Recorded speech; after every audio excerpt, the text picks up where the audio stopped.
चलिए तो बच्चा लोग आज स्टार्ट कर रहे हैं हम लोग मेंडेलियन जेनेटिक्स। आज हम लोग पढ़ेंगे मेंडेलियन जेनेटिक्स। सभी लोग इस चैप्टर को पढ़ते वक्त दिमाग में बत्ती जला के रखिएगा। One of the most important chapter of whole biology, पूरे बायोलॉजी का सबसे इंपॉर्टेंट चैप्टर में से एक है। ये वो चैप्टर है जहां मैथमेटिक्स पहली बार आपको दर्शन देगा बायोलॉजी में। ये वो चैप्टर है जहां से न्यूमेरिकल आता है। ये वो चैप्टर है जहां से नीट का 8 क्वेश्चन आएगा। जेनेटिक्स का 2 चैप्टर में आएगा मिनिमम, एवरेज 10 से 12 क्वेश्चन है और मैक्सिमम 16-17 भी जाता है। कई बार हम 8-8 क्वेश्चन लेते, ठीक है। तो मिनिमम 4 क्वेश्चन तो किस्मत फूट गया तभी आएगा, इतना इंपॉर्टेंट है। नहीं, मैथ्स सिंपल, हम सब ट्रिक से बात करेंगे। सिर्फ भैया मैथ्स को बचाते हैं। हाँ, इस चैप्टर में मैथ्स सिर्फ हम लेके आए। ये वो चैप्टर है, ये और इसके बाद वाला, जिसको अगर आप सही से पढ़ लिए तो फिर पूरे ग्रेजुएशन में भी इसको पढ़ने का जरूरत नहीं पड़ेगा, इतना अच्छा कंसेप्ट हो जाएगा। तीसरा सबसे इंपॉर्टेंट बात, एक दिन भी क्लास एब्सेंट आज के बाद, आज तो इंट्रोडक्शन ही होगा, एक दिन भी क्लास एब्सेंट किसी भी वजह से चैप्टर गया, कोई नहीं बचा सकता। ये वो चैप्टर है जो 99% बच्चों का खराब होता है। ये वो चैप्टर है जिससे अगर क्वेश्चन सिर्फ इससे क्वेश्चन आए तो 85% बच्चा फेल कर जाएगा। मतलब खराब 99% का होता है और बाकी सबका एवरेज ही होता है, अच्छा बहुत ही कम का होता है। तो एकदम इसको चला कर यहाँ पे बहुत सारा लॉजिक हम लोग लगाएंगे मैथ्स की तरह। ऐसा हुआ, ये होता तो ये होता, ऐसा दिख रहा है मतलब ये हुआ होगा, इस तरह का होगा। और इस चैप्टर को पढ़ने के लिए एक एलियन लोगों का भाषा सीखना पड़ता है, ठीक है। तो पहले तो हम लोग उस एलियन वाले भाषा को डिकोड कर ले। सोचो, हम एक मतलब बनाए 10 ग्राम पानी में 1 ग्राम गुलाब का फूल को पीस कर डालो तो पानी का जो रंग होता है किस रंग का होगा? अगर गुलाब लाल है तो रेड। तो हम अगली बार हमको बोलना हुआ कि ऋचा के टी शर्ट पे जो कलर है वो कलर 10 ग्राम पानी में 1 ग्राम गुलाब को पीस के डालेंगे, वो वाला कलर है। ये बोलना आसान है, या हम उस कलर का एक नाम रख दिए रेड, सीधा बोले ऋचा की शर्ट पे रेड कलर है, क्या नाम सही रहेगा? रेड कलर वाला लॉजिकल। उसी तरह यहाँ पे बहुत सारे हम लोग पहले टर्मिनोलॉजीज पढ़ेंगे जिनका डेफिनेशन स्टार्टिंग में रख लिए, अगली बार सीधा वर्ड यूज करेंगे, डिटेल में नहीं जाएंगे, ठीक है। बहुत फास्ट लेकर चले, तुम लोग सीखते चले तो भी ये चैप्टर कम से कम 10 लेक्चर में जाएगा, ठीक, मिनिमम। वैसे 10 को घटा सकते हैं क्योंकि कम होने का चांसेस ये है कि आपके पास नोट्स पहले से है, आपको लिखने का टाइम उतना नहीं लगेगा, है ना। तो लिखने वाला टाइम नहीं लगेगा तो 10-8 हो सकता है, उससे कम नहीं हो सकता। मतलब कम से कम ऑलमोस्ट हाफ अ मंथ अगर सब कुछ तेज तरीके से चला, आप लोग लिख के आ गए, सही से क्लास होता, ठीक है। अब आज 20 मिनट बचा है, उस 20 मिनट को अच्छे से समझा रहा हूं, समझ। सबसे पहले जेनेटिक्स के बारे में बात करें तो जेनेटिक्स क्या है? Genetics is study of heredity and variation. क्या मतलब होता है हेरिडिटी का?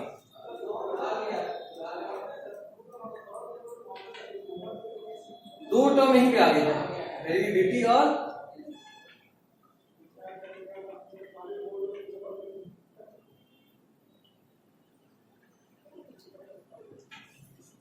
कौन दो टर्म आया?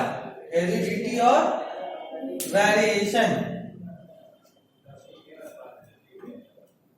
हेरिडिटी का मतलब होता है कि आप अपने पेरेंट्स से क्या अपने अंदर लेकर आए हैं। हर वो चीज जो आपके अंदर आपके पेरेंट्स के थ्रू आया है, आप उसको बोलेंगे वो हेरिडिटेड मटेरियल है। एरिगेटेड मटेरियल है। ठीक। दूसरा बात, वेरिएशन। हर बार जब भी सेक्सुअल रिप्रोडक्शन होगा तो उसमें जो ऑफस्प्रिंग बनेगा, मतलब सब समझ रही हो ना कि हम हवा में बात कर रहे हैं, समझ रही हो पक्का? नहीं तो नोट खोलो, उसमें होगा ऐसे बहुत प्रिंट करा लो कि समझ से तो आराम हो जाएगा।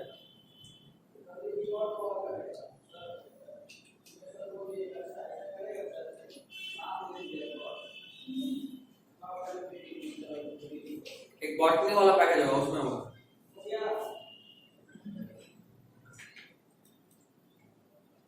मिला? लाओ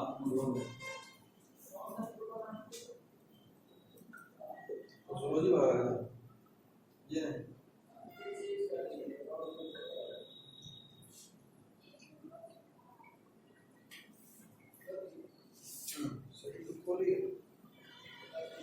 खोली कहां से, पाला ही नहीं।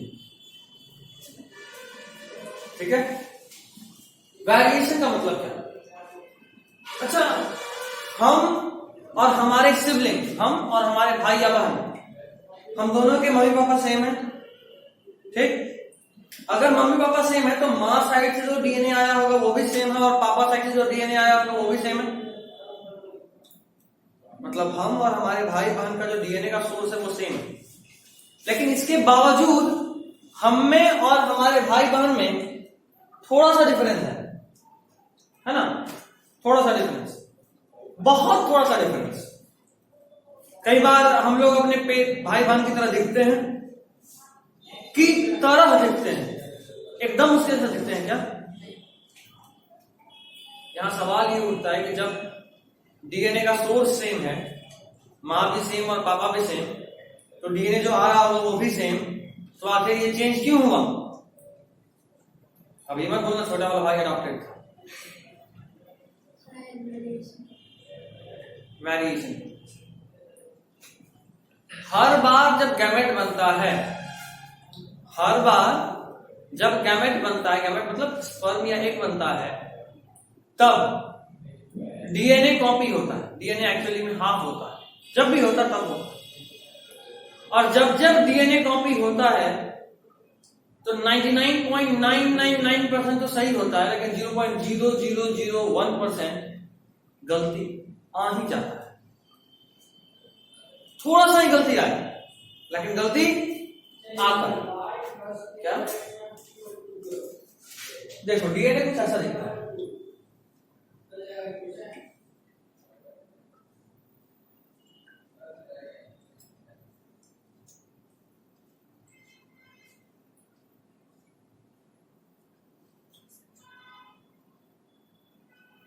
ठीक है, डीएनए ऐसा दिखता है।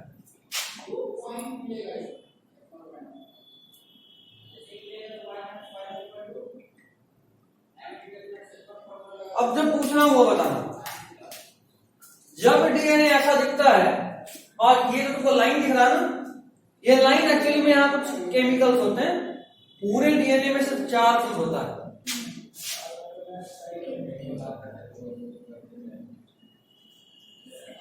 ATCG, ए का पूरा नाम होता है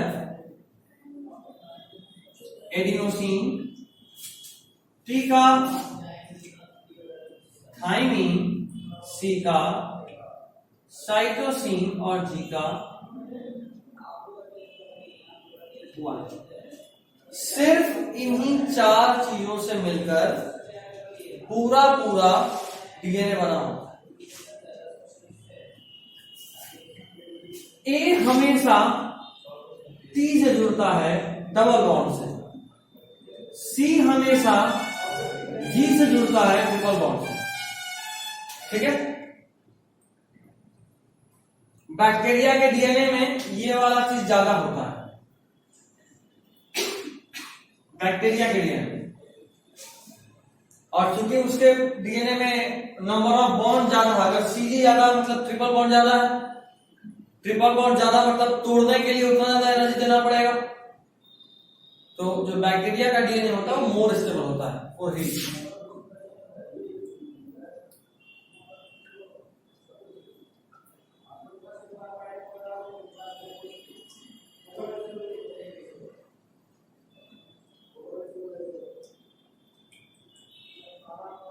बैक्टीरियल डीएनए ज्यादा थर्मोस्टेबल होता है, मतलब हीट करने पे भी उसमें स्टेबिलिटी होता है।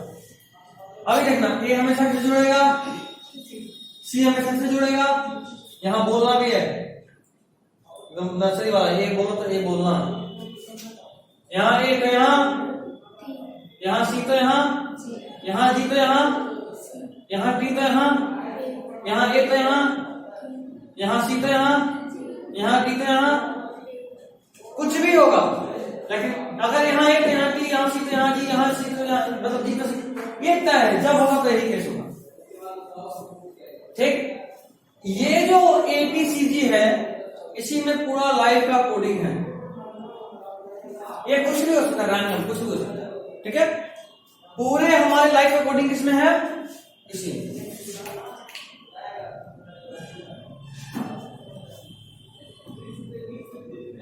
अगर इनमें से एक भी जगह पे कुछ भी बदल गया तो बहुत कुछ बदल सकता है।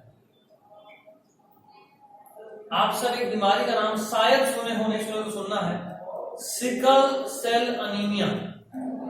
क्या होता है?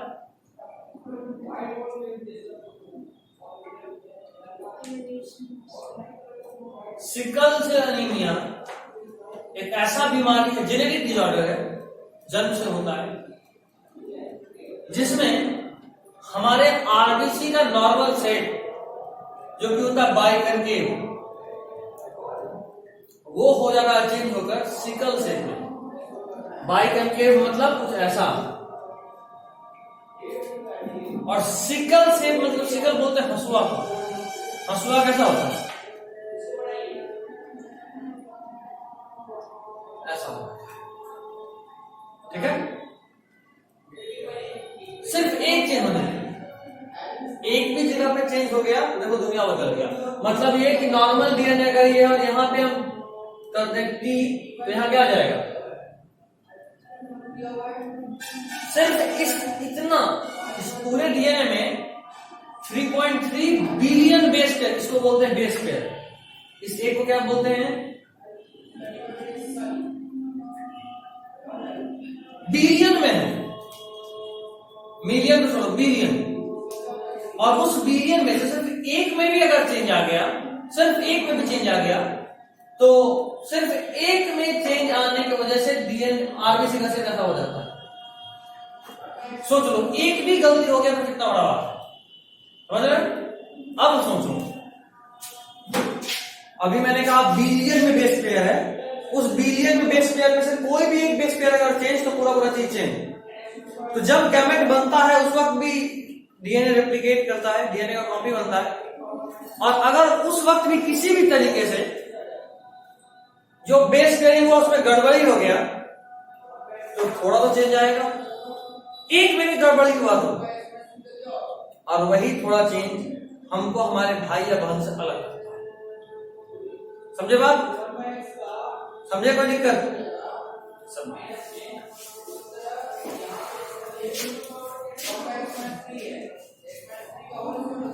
सबसे पहला डेफिनेशन है जेनेटिक्स का। What is genetics? Genetics is the study of heredity and variation. Heredity और वेरिएशन का स्टडी को ही जेनेटिक्स बोलते हैं। नेक्स्ट है inheritance is the basis of heredity. वंशानुगत हमें जो भी कैरेक्टर्स आते हैं जनरेशन बाय जनरेशन, वो सब इनहेरिटेंस से आते हैं। हम अपने पेरेंट्स से उनका कैरेक्टर को इनहेरिट करें, हमारे पेरेंट्स अपने पेरेंट्स से करे होंगे, हमारे ग्रैंड पेरेंट्स अपने पेरेंट्स से करे होंगे, हमारे ग्रेट ग्रैंड पेरेंट्स अपने पेरेंट्स से करे होंगे। समझ रहे हो? तो ये जो सीक्वेंस बन रहा है, ये जो वंशानुगत कुछ लक्षण हमारे अंदर आ रहे हैं, ये सारे लक्षण का बेस क्या है? इनहेरिटेंस। हमारी योग्यता, जिसके थ्रू हम अपने माता या पिता के जो भी गुण हैं, गुण या दोष, उसको अपने अंदर तक लेकर आते हैं। The characteristic feature through which we inherit the characters of our parents. ठीक है। Next is inheritance is the process by which characters are passed to progeny. Progeny किसको बोलते हैं? संतान को। तुम एक समझ सकते हो, अच्छा स्लाइड डिफरेंस तो है।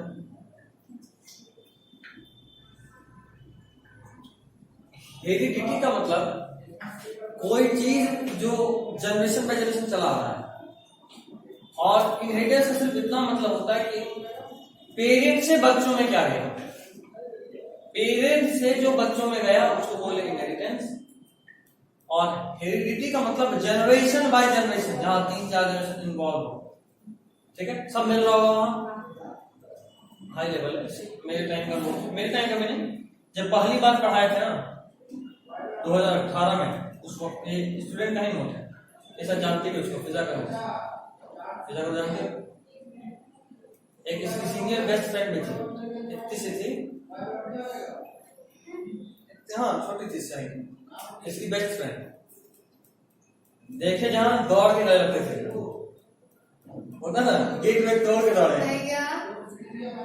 दोस्ती नहीं था उससे, दोस्ती का दीन ही नहीं था। वो इसकी जो चिढ़ती थी जिससे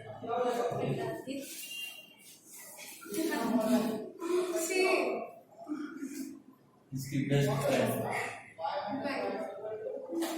ठीक है, दोस्त बनाना नहीं कर, दोस्तों को बुरा लगा समझ में आता, दोस्त बोले बुरा लगा के साथ सी आ जाएगा तो क्या नहीं पॉसिबल। अरे तुमको नहीं बोल रही, आप पूछ रही है एक के साथ सी आ जाए तो ठीक है, सुनाई दिया। अच्छा, लेकिन तुम समझे नहीं थे सर। 80 के बाद सीजी ही आएगा। नहीं, कोई गारंटी नहीं, 80 के बाद 80 से देखो यहाँ सीजी के बाद सीजी वापस चली थी, नहीं कोई गड़बड़ नहीं, सेम ही रहेगा। जो है उसमें चेंज नहीं होना चाहिए। जो डीएनए है वो किसी स्पीशीज के लिए कांस्टेंट होना चाहिए। अगर उसमें थोड़ा भी चेंज आया एक भी बेस पेयर में, तो थोड़ा सा वेरिएशन होता है। ठीक, नेक्स्ट, फादर ऑफ जेनेटिक्स कौन है? Mendel, Gregor Johann Mendel. ठीक है, फादर बनना आसान काम नहीं होता, बहुत मेहनत करना पड़ता है। बेचारे मेंडल साहब बाबागिरी छोड़ के मैथमेटिक्स पढ़ना शुरू कर दिए थे।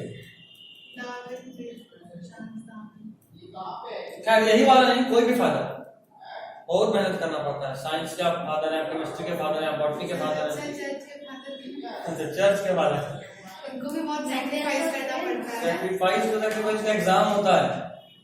चर्च का फादर कोई भी नहीं बन सकता, उसके एग्जाम होता है। ऐसा नहीं है पंडित जी बनना बस आप जाके हरिओम करना शुरू कर दिए, बन गए पंडित जी।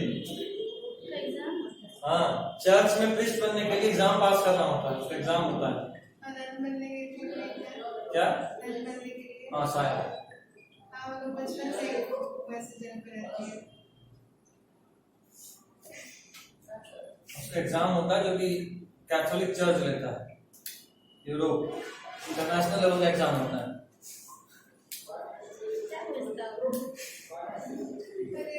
बाइबल पूछता है, हाँ गीता की पूछेगा क्रिश्चियनिज्म। बाइबल का पूरा फ्रेज तो ये वो, ये कहानी वो कहानी, भूत भगाने के लिए कौन बनता है, ऐसा कुछ नहीं होता वहाँ। ये वैरायटी का भूत है, इसको भगाने के लिए कौन सा बनता है? अगर ऐसा यार, एक लड़की है, घर के आगे जंगल है, डरी रह रही है, अचानक से उछलने लग रही है, पेड़ पे चढ़ जा रही है, दीवार पे चल रही है, इसके अंदर कौन सा भूत हो सकता है? ऑप्शन नंबर ए, ये भूत। सिखाया जाता है पूरा एक्सपीरियंस। मूवी देख रहे थे कल परसों में, भूत पुलिस, परसों देख रहे थे। क्या देखिए, देख लेंगे तो फिर मानेंगे आपको। ये बात भी है। आप देखिएगा, मत देखिएगा, अकेले ट्राई मत कीजिएगा, प्लीज मत देखिएगा। फोर्थ इंडियन आप बन जाएगा। 10 दिन तक नहीं आने वाला। आप कौन देखेगा? बहुत हॉन्टेड मूवी है। तुम देखिएगा, पूरा देखा। तो एक 10 जो दिन में मूवी नहीं था आया। जो इंडिया में 33 आदमी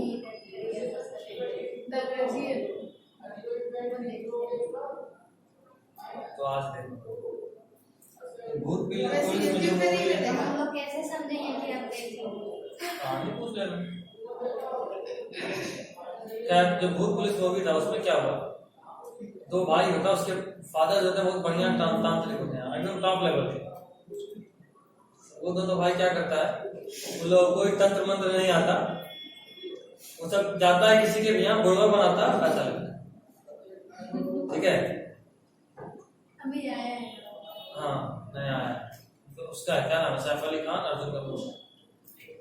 वो लोग ऐसा ही यही सब कर ही सकते हैं। ट्रेलर देख सुन तो नहीं, लास्ट में थोड़ा डराता भी है, स्टार्टिंग से लेकर अंत तक मजा आता है। उसके बाद उसको एक असली केस मिल जाता है भूत का। उसके पहले तक तो लोगों को लगता कि भूत नहीं होता, सब क्या रहता था, झूठ में कोई भी तंत्र मंत्र पढ़ देता था, पैसा लेके निकल लेता था। तो आदमी से बात करा तो उसको नहीं रहता था। भूत होता ही नहीं, कोई ना कोई डराने के लिए करता था।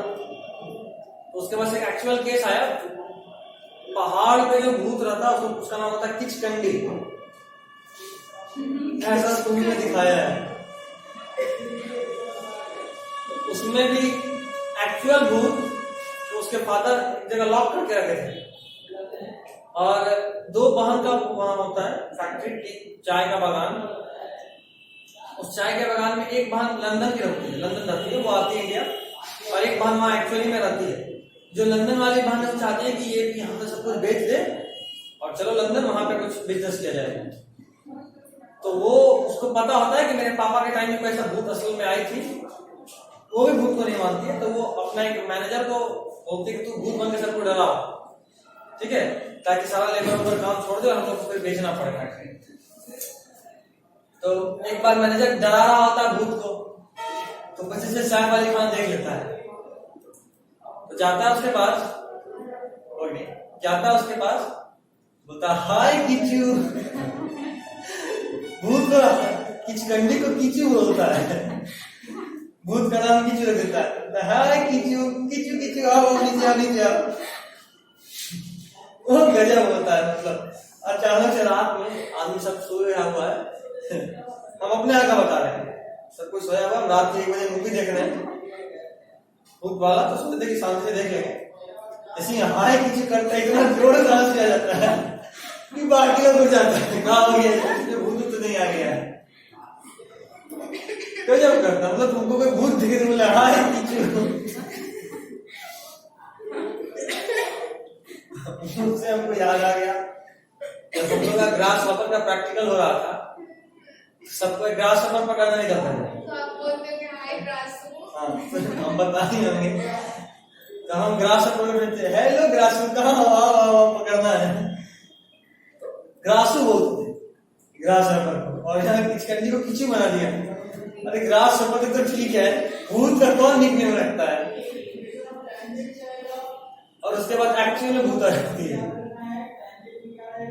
खैर आप लोग किचू पकड़ना नहीं आइएगा, तो पता चला कि नकली भूत को आप हाय किचू कर रहे हैं, पीछे से असली भूत आ गई, हेलो। तो सच में फ्लैट हो गया। उसमें बहुत बहुत होती है।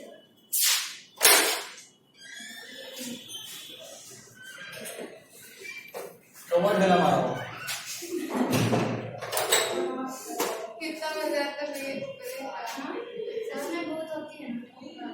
हाँ अगर मैजिक होता तो भूत भी होता, पॉजिटिव एनर्जी है तो नेगेटिव एनर्जी होता है, बिल्कुल होता है, इसमें कोई दो राय नहीं। मैंने बहुत सारा कहानी, एक दूसरे घर के बगल में था, देखो इसको पता है, इसी को बोल रहे हो, इधर देखे तुम इधर देखे, तुमको नहीं इसको बोल रहे हैं।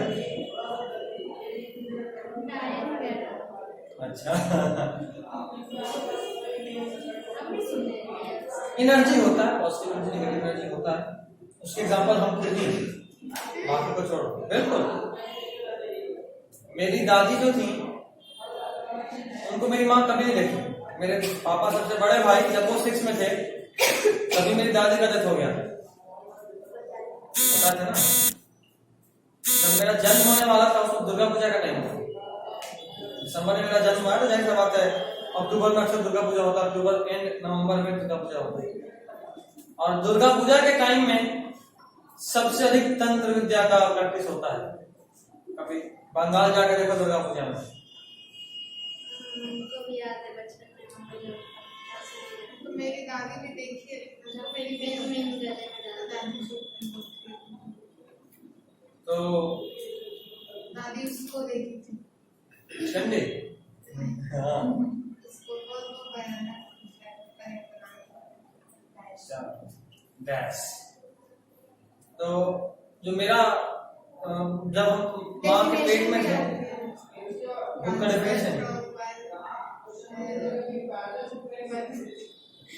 डेफिनेशन याद कीजिए। तो खैर जब दुर्गा पूजा का टाइम था और कोई काम की वजह से सब लोग गांव चले गए थे। मेरा 2 जगह घर में सिर्फ माँ और मेरे बाबा थे।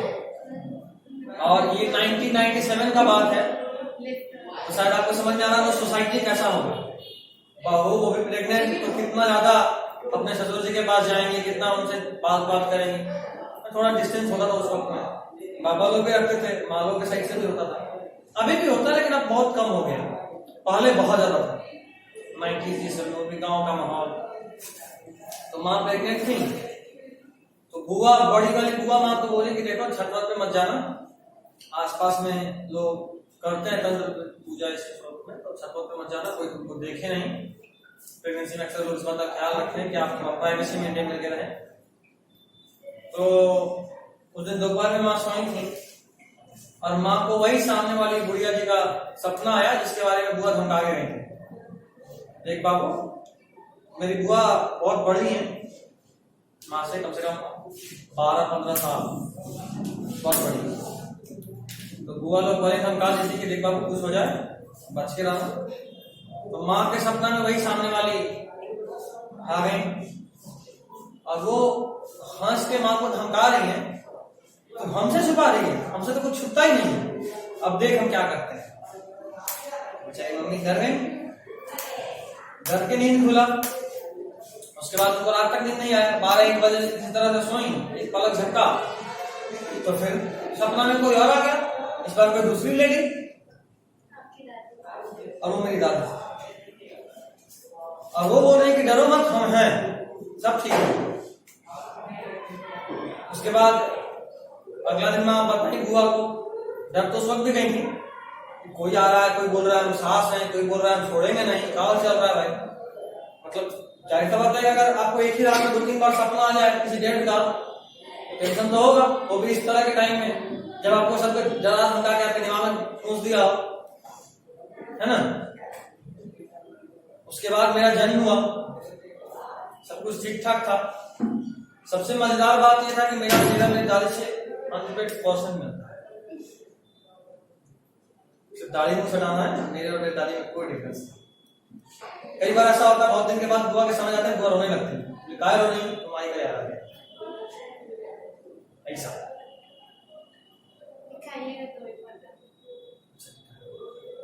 हमको बहुत लोग बोला, बुआ तो बोली ही है। ऐसे ही ताली चल गई सेंटर में, ताली जब ज्वाइन किए थे 2018 का बात है, जब पे ये नोट्स है। क्या पढ़ा? हम फिर बायोलॉजी पढ़ाते थे, वो हमको केमिस्ट्री पढ़ाते थे। वो इसलिए बोलते थे कि आप क्या बोले थे हम उससे पढ़े। तो वहां पे उस दिन दादी का फोटो हम लेके गए थे, मतलब एक्चुअली उस दिन प्रिंट कराए थे, मेरे यहाँ दादी का कोई फोटो नहीं था। तो हम वहां पे लेके गए, यहाँ पे पूरा दिन गलत, वहां जाके देख रहे थे, क्या लड़की देखी, वो भी टोकी, कौन है भाई, एकदम हमारी माँ है, हमारी दादी। इतना फोटो चेहरा में, क्योंकि हम कभी दादी को नहीं देखे और नहीं अपना चेहरा को नहीं देखा होता क्लियर, तो हम नहीं बता सकते, लेकिन बहुत लोग बोलता है ये चीज। आप नहीं बता सकते हैं आपका चेहरा, आपको नहीं पता। जरा बताना तुम्हारा नाक का डायमीटर कितना है? नहीं करते हैं भाई, अंदाज हाथ से डायमीटर, मतलब इतना चौड़ा है नाक, इतना चौड़ा है, इतना चौड़ा, इतना चौड़ा, इतना चौड़ा नाक है। अंदाज नहीं मिलेगा उससे अभी।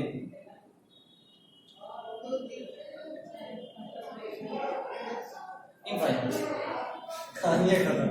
वही करने लगा, काम करके। कोई बात नहीं, चलने दो। खैर, और उससे भी मजेदार बात यह था ना कि उसके बाद मेरी माँ बताई पूरा बगला दे कि कैसी औरत थी, बोल रही थी कि हम तुम्हारी सास है। माँ बताई हाइट कम है, सामने थी, ऐसा वहां था, एग्जैक्टली सेम था। और उस वक्त तक मेरे घर में दादी का कोई फोटो नहीं था, मतलब माँ फोटो भी नहीं देखनी पड़ी दादी। देखिए नहीं तो बताइए।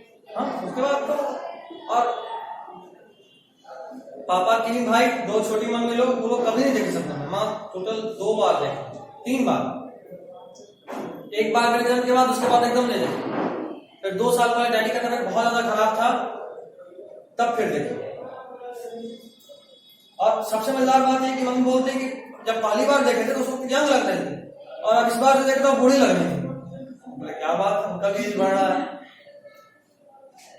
मैं शायद सच में मिलते हैं। मे भी हो सकता है, हो सकता है, शायद मे भी। हम तो कभी मिले नहीं, लेकिन मे भी हो सकता है। ऐसा होता है कई बार, कुछ एनर्जी तो होता है। जैसे बताया होगा कभी, जिस दिन मेरे बाबा का डेथ होना था, उसी दिन सुबह में मेरा भाई उठ गया पानी, आज हम ऐसा सपना देखे, ऐसा हो रहा है, होने वाला है। सब लोग डांट डांट के सुला दे रहे, सुबह में ऐसा मत बोल। 7 बजे फिर वही खबर के साथ नींद खुला। मेरा भाई का भी गट फीलिंग बहुत जबरदस्त, मेरा हम भी फील कर लेते हैं बहुत चीज।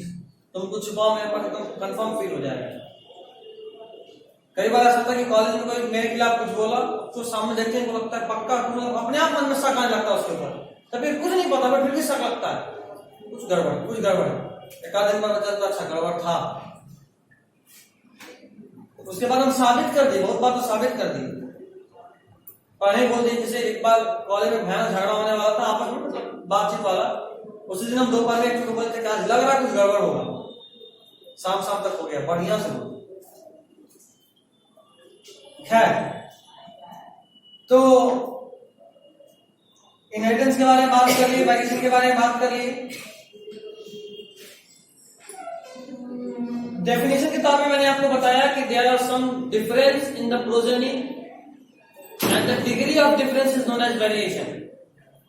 जो प्रोजेनी होता है, जो बच्चे होते हैं, उनमें कुछ डिफरेंस होता है, और डिफरेंस का रेंज ज्यादा डिफरेंस है कि कम डिफरेंस है। ये जो डिफरेंस हुआ, इसी डिफरेंस को लोग वेरिएशन बोलते हैं। कितना? 1/2 बार। सबका चेहरा सेम है? डिफरेंस? अच्छा, कोई भाई बहन ऐसा जिसका चेहरा तुमसे बहुत मिलता हो? कोई नहीं? बाकी से तो मिलता है आपस में? अरे बहुत मिलता मतलब होता है, देख के पता चल जाएगा चलो भाई बहन है। ऐसा तुम लोगों में से किसी का नहीं मिलता? बड़ा भाई का तुमसे मिलता है? हमसे छोटा है, बड़ा है। खुद ही दोनों बात बोले, तुम खुद कंफ्यूज हो। बड़ा भाई तुम सबसे बड़ी हो? हाँ, सबसे बड़ा। तुम्हारे बाद भाई 10 क्लास में, 10 में। उसके बाद 10 क्लास में, उसके बाद तुम्हारे अलावा एक भाई 2 बहन ना? नहीं। अच्छा, तुमको मिला के? अच्छा, तब ठीक। अच्छा, एक और कहाँ चल गया? अच्छा, इसको भी टेंशन हो गया। नहीं, हमको पता है कि मेरी बहन भी है। पता चला कि कहानी सुनाए, कुंभ के मेले में बुला रहे थे, तुम डीएनए मैच करके देख लो, तुम्हारी ही बहन है। खैर, वेरिएशन 2 तरह का हो सकता है। जैसे अच्छा, तुम और तुम्हारा भाई, छोटा भाई का चेहरा मिलता है, जबकि तुम्हारा और तुम्हारी बहन का चेहरा नहीं मिलता। मतलब ये अंतर तो तुम में और तुम्हारे भाई में भी है, अंतर तुम में और तुम्हारी बहन में भी है। वो अंतर तुम में और तुम्हारे भाई में कम है, इसलिए चेहरा ज्यादा मिलता है। वो अंतर तुम में और तुम्हारी बहन में ज्यादा है, इसलिए चेहरा कम मिलता है। अंतर तो है, इसी अंतर को बोलते हैं वेरिएशन। ठीक?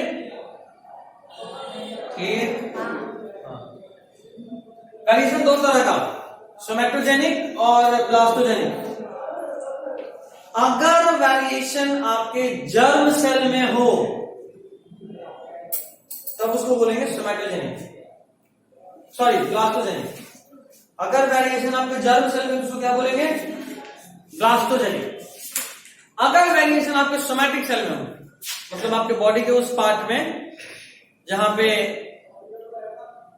या सिंपल बोले तो आपके बॉडी के उस पार्ट में जो रिप्रोडक्शन में डायरेक्टली रोल प्ले नहीं करता, उसको बोलेंगे सोमैटोजेनिक। सोमैटिक सेल में तो सोमैटोजेनिक और जर्म सेल में तो ब्लास्टोजेनिक।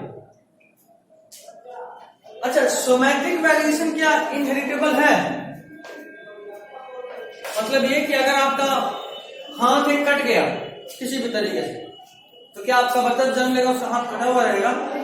नहीं। मतलब आपके जीवन काल में आपके बॉडी में जो भी चेंज आएगा, अगर वो चेंज आपके जर्म सेल मतलब बोल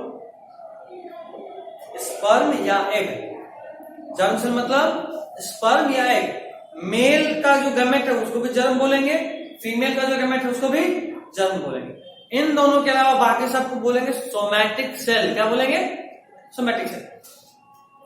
तो अगर आपके पूरे लाइफ टाइम में, अगर आपके पूरे जीवन काल में कोई चेंज आया और वो चेंज अगर सोमैटिक सेल में है, then it is known as non inheritable variation. आपको कोई बाल छील दिया, सेम,